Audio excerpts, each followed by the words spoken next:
రంగారెడ్డి జిల్లా అమీన్పూర్ మున్సిపాలిటీ పరిధిలోని ఇసుకబావి శ్రీ వరసిద్ధి వినాయక అసోసియేషన్ ఆధ్వర్యంలో నవరాత్రి ఉత్సవాలు ఎంతో ఘనంగా జరుపుకున్నారు.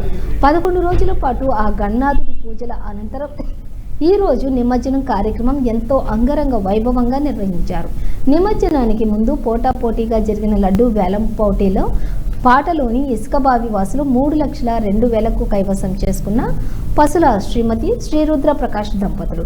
ఈ సందర్భంగా కౌన్సిలర్ కవితా శ్రీనివాస్ రెడ్డి మాట్లాడుతూ, నా కౌన్సిలర్ పరిధిలోని ఇసుకబావి విలేజ్లోని అమ్మవారి టెంపుల్ వద్ద నవరాత్రి ఉత్సవాలు అందరం కలిసికట్టుగా ఎంతో ఘనంగా జరుపుకుంటూ ఉన్నాం. అందులో భాగంగానే 11 రోజుల పాటు నిష్ఠగా పూజలు, హోమాలు, కుంకుమార్చనం, మహిళలకు ఆటపాటలు ప్రధాన కార్యక్రమాలు నిర్వహించుకుని ఈరోజు నిమజ్జన కార్యక్రమం అందరం కలిసికట్టుగా వినాయకుడిని గంగమ్మ ఒడికి చేర్చడానికి సిద్ధమయ్యాం అంటూ ఆ స్వామివారి ఆశీస్సులు మా అందరి మీద ఉండాలని ఆ భగవంతుడి మనస్ఫూర్తిగా కోరుకుంటున్నామని కవితా శ్రీనివాస్ రెడ్డి తెలిపారు. పంతులు ఉమామహేశ్వర్ మాట్లాడుతూ, ఇసుకబావి విలేజ్లో అందరూ కలిసికట్టుగా ఈ వినాయకుని నవరాత్రి ఉత్సవాలు 11 రోజుల పాటు ఎంతో నిష్ఠగా నిర్వహించారు.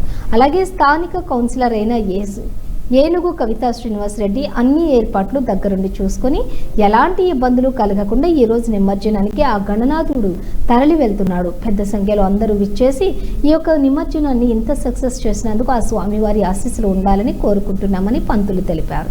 ఈ కార్యక్రమంలోని ఇసుకబావి గ్రామస్తులు, కాలనీవాసులు, మహిళలు, చిన్నారులు పెద్ద సంఖ్యలో పాల్గొన్నారు.